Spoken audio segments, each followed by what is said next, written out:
அனைவருக்கும் அன்பு வணக்கம். நான் உங்கள் Karthik. Welcome to mind soldier YouTube channel. நம்ம யூடியூப் சேனல்ல மனதை பயன்படுத்தி நம்முடைய இலக்குகளை துல்லியமாகவும் விரைவாகவும் எப்படி அடைவதுன்னு பார்த்துட்டு இருக்கோம். அந்த வகையில இன்னைக்கு நம்ம பார்க்க போறது மூன்றாவது நபரால் உங்கள் வாழ்க்கையில் பிரச்சனை இருந்தால் இப்ப நம்ம பார்க்க போகும் இந்த எளிமையான வார்த்தையை பயன்படுத்துங்கள். அது என்ன வார்த்தை, அதை எப்படி பயன்படுத்தணும்னு தெரிஞ்சுக்கிறதுக்கு முன்னாடி நம்ம சேனலை இப்பதான் நீங்க ஃபர்ஸ்ட் டைம் பாக்குறீங்கன்னா மறக்காம சப்ஸ்கிரைப் பண்ணிக்கோங்க. பக்கத்துல இருக்க பெல் ஐகானையும் பிரஸ் பண்ணிக்கோங்க. அப்பதான் அப்லோட் பண்ற எல்லா பயனுள்ள தகவல்களும் உடனடியா உங்களுக்கு நோட்டிபிகேஷன்ல வரும். நம்ம கமெண்ட் பாக்ஸ்ல நிறைய பேர் நீங்க கேட்டிருந்தீங்க, மூன்றாவது நபரால் நிறைய பிரச்சனைகள் இருக்கு, சோ அதுல இருந்து வெளியே வருவதற்கான சிம்பிளான டெக்னிக் இருக்கான்னு கேட்டிருந்தீங்க. சோ அதற்கான எளிமையான ஒரு வழியை தான் இன்னைக்கு நம்ம பார்க்க போறோம். யாரெல்லாம் இதை பயன்படுத்தலாம்னு பார்த்தோம்னா, கணவன் மனைவி, காதலர்கள், நண்பர்கள், நெருங்கிய உறவினர்கள் போன்ற உண்மையான உறவுகளுக்கிடையே வீண் கலகங்களையும் பிரச்சனைகளையும் ஏற்படுத்தும் நபர்கள் இருந்தால் இந்த மெத்தடை நீங்க யூஸ் பண்ணலாம்.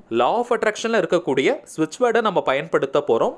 ஸ்விட்ச் வேர்ட்னா என்னன்றதை நிறைய வீடியோஸ்ல நம்ம பார்த்துருக்கோம். புதுசா பார்க்குறவங்களுக்காக நான் ஷார்ட்டா சொல்றேங்க. இங்கிலீஷ்ல இருக்கக்கூடிய மந்திர சொற்களுக்கு பெயர் தான் ஸ்விட்ச் வேர்ட். இங்கிலீஷ்ல இருக்கக்கூடிய இந்த வார்த்தைகள் ரொம்பவுமே சுலபமாக இருக்கும், எளிதாக நம்முடைய ஆழ்மனதில் பதியக்கூடியவை. வாழ்க்கையின் எல்லா விதமான தேவைகளையும் பூர்த்தி செய்வதற்கு ஸ்விட்ச் வேர்ட்ஸ் இருக்கு. இந்த வார்த்தைகளை சில முறைகள் நம்ம சொல்லிக்கிட்டே இருந்தாலோ அல்லது எழுதினாலோ அந்த வார்த்தைகளுக்கான பலன்கள் நமக்கு கிடைக்கும். முக்கியமான விஷயம், இந்த ஸ்விட்ச் வேர்ட்ஸை நம்ம வேற எந்த லாங்குவேஜ்லயும் டிரான்ஸ்லேட் பண்ணக்கூடாது, இங்கிலீஷ்ல மட்டும் தான் நம்ம பயன்படுத்தணும். இந்த மந்திர வார்த்தைகள்ல சில வார்த்தைகளை நாம் சொல்லிக்கிட்டே இருந்தாலே பலன் கிடைக்கும், சில வார்த்தைகளை நாம் எழுதினால் பலன்கள் கிடைக்கும். இந்த வார்த்தைகளை எழுதினாலும் சரி அல்லது நம்ம ரிப்பீட் பண்ணிக்கிட்டே இருந்தாலும் சரி, அமைதியான மனநிலையில இருக்கும் பொழுதுதான் அந்த வார்த்தைகள் நமக்கு உடனடியாக பலன்களை கொடுக்கும். எந்த ஒரு ஸ்விட்ச் வேர்டை நீங்க எடுத்துக்கிட்டாலும் சரி, அதற்கு அர்த்தம் உங்களுக்கு தெரிந்தாலும் பரவாயில்லை, தெரியலனாலும் நீங்க கவலைப்பட வேண்டாம். அந்த வார்த்தையை நீங்க பயன்படுத்தினாலே போதும், அந்த வார்த்தைக்கான பலன்கள் நமக்கு கிடைக்கும். இப்ப நம்ம பார்க்க போகும் இந்த ஸ்விட்ச் வேர்டை நீங்க எழுதணும்னு அவசியம் கிடையாது,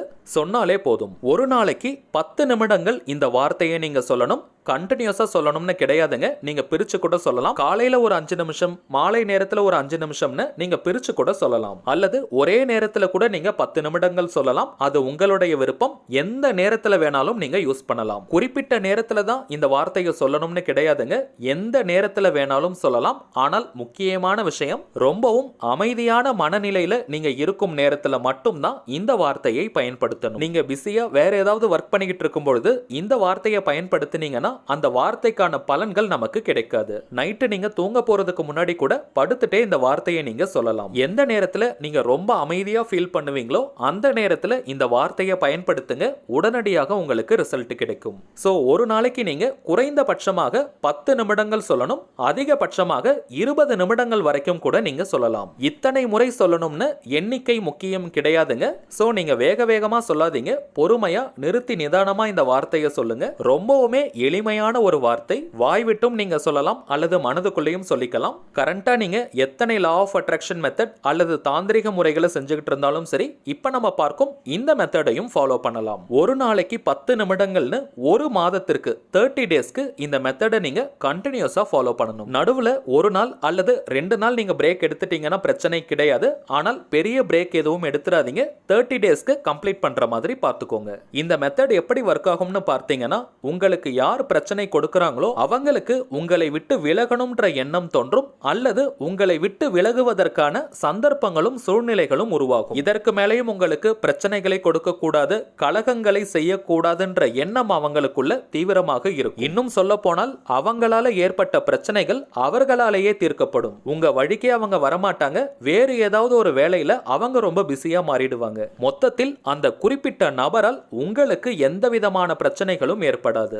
சரி வாங்க அந்த வார்த்தை என்னன்றதை பார்க்கலாம். நம்ம டிஸ்பிளேல கூட தெரியுது பாருங்க, கட் ஆஃப் நேம். இந்த வாக்கியத்துல நேம் இருக்கக்கூடிய இடத்திற்கு பதிலாக உங்களுக்கு யார் பிரச்சனை கொடுக்கறாங்களோ அவங்களுடைய பெயரை நீங்க சொல்லணும். அதிகபட்சமாக அந்த குறிப்பிட்ட நபரை என்ன பெயர் சொல்லி கூப்பிடுவாங்களோ அந்த நேமை தான் நீங்க பயன்படுத்தணும். உதாரணத்திற்கு அவங்களுடைய நேம் ராஜான்னு இருந்ததுன்னா கட் ஆஃப் ராஜா, அவங்களுடைய பெயர் ராணின்னு இருந்ததுன்னா கட் ஆஃப் ராணி. இந்த வாக்கியத்தில் இருக்கக்கூடிய கட் மற்றும் ஆஃப் இந்த ரெண்டு வார்த்தைகளுமே ரொம்பவுமே பவர்ஃபுல்லான ஸ்விட்ச் வேர்ட். இந்த வார்த்தைகளை இப்ப நம்ம பார்த்ததை போல தொடர்ந்து நீங்க சொல்லிக்கிட்டே இருக்கும் பொழுது அந்த குறிப்பிட்ட நபரால் ஏற்படும் பிரச்சனைகள் படிப்படியாக குறைந்து கடைசியில முற்றிலுமாக அந்த நபர் உங்களை விட்டு விலகிடுவாங்க. அடுத்த முக்கியமான விஷயம், ஒரு நேரத்துல ஒரு நபருக்காக மட்டும்தான் இந்த வாக்கியத்தை நீங்க பயன்படுத்தணும். ஒரு மாதம் முடிஞ்சதுக்கு பிறகு அடுத்த நபருக்காக இதே வாக்கியத்தை நீங்க பயன்படுத்தலாம். இன்னொரு முக்கியமான விஷயம், யாருக்காக இந்த வாக்கியத்தை நீங்க பயன்படுத்துறீங்களோ அவங்களுக்கு எப்பவுமே இப்படி ஒரு சென்டென்ஸை நீங்க யூஸ் பண்ணது தெரியவே கூடாது. இன்கேஸ் அவங்களுக்கு தெரிஞ்சிருச்சுன்னா திரும்பவும் பிரச்சனை கொடுக்க ஆரம்பிப்பாங்க. சோ யாருக்காக இதை நீங்க பயன்படுத்துறீங்களோ அவங்களுக்கு எப்பவுமே இது தெரியாமல் நீங்க பாத்துக்கணும். இது ஒரு முழுமையான லா ஆஃப் அட்ராக்ஷன் மெத்தடா இருக்கிறதுனால பெண்களாக இருந்தாலும் நீங்க பிரேக் எடுக்க வேண்டிய அவசியம் கிடையாது. கண்டினியூஸா சொல்லலாம். எந்த கிழமை வேணாலும் நீங்க ஸ்டார்ட் பண்ணலாம். ஆனால் 30 நாளைக்கு இந்த மெத்தடை நீங்க கம்ப்ளீட் பண்ணணும். 30 நாட்களுக்குள்ள அந்த குறிப்பிட்ட நபர் உங்களை விட்டு விலகிட்டாலும் நீங்க நடுவுல டிராப் பண்ணக்கூடாது. 30 டேஸ்க்கு இந்த மெத்தடை நீங்க கம்ப்ளீட் பண்ணணும். சரிங்க, அவ்வளவுதான் இந்த மெத்தட். தேவைப்படுறவங்க இப்ப நம்ம பார்த்தது போல கரெக்டா நீங்க ஃபாலோ பண்ணுங்க. 100% வெற்றி நிச்சயம். மேலும் இந்த வீடியோ உங்களுக்கு பிடிச்சிருந்தா மறக்காம லைக் பண்ணுங்க. நம்ம சேனலையும் சப்ஸ்கிரைப் பண்ணிக்கோங்க. தேவைப்பட்டுச்சுன்னா உங்க ஃப்ரெண்ட்ஸ் அண்ட் ஃபேமிலிக்கு இந்த வீடியோவை ஷேர் பண்ணுங்க. அடுத்ததா இன்னொரு முக்கியமான தலைப்போட நான் உங்களை சந்திக்கிறேன். என்றும் அன்புடன் கார்த்திக். நன்றி.